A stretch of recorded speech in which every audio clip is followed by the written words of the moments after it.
My bedroom was upstairs. I had a good view from my window to see the new neighbors move in next door early in the morning. There was a man and woman carrying boxes into the house.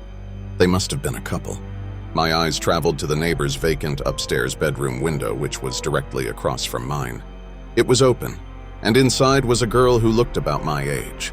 She saw me and motioned for me to open my window, so I did.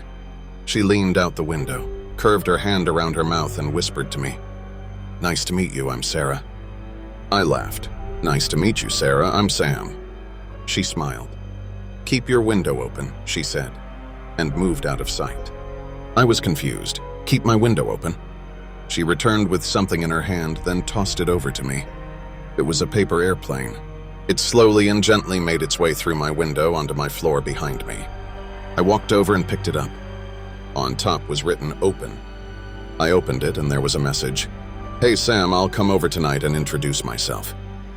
I thought it was a bit strange and wrote back, "Come over tonight? What do you mean?" I turned around to toss it back, but she wasn't there. The window was still open, so I tossed it in anyway, thinking she'll reply sooner or later. It was late into the evening and still no reply from Sarah. My mom invited the new neighbors over for dinner.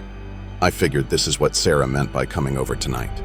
"Honey, come down for dinner," my mom shouted. I went downstairs into the dining room to sit at the table, but I didn't see Sarah, just her parents. I couldn't help but ask, "Where's Sarah?" The man and woman stared at me as if I said something out of place. "Excuse me?" the man said. I repeated myself. "Sarah, your daughter?" The woman put her hands up, covering her mouth. Tears flowed down her face. The man stood. "Our daughter died a year ago in an accident." "I don't know what you're up to, but that's enough." They both left the house immediately. Mom glared at me. "Why would you do that, son? Just go to your room." A flurry of confusion was spinning in my head. I couldn't speak. I made my way back to my room, turned on my light and lay on my bed.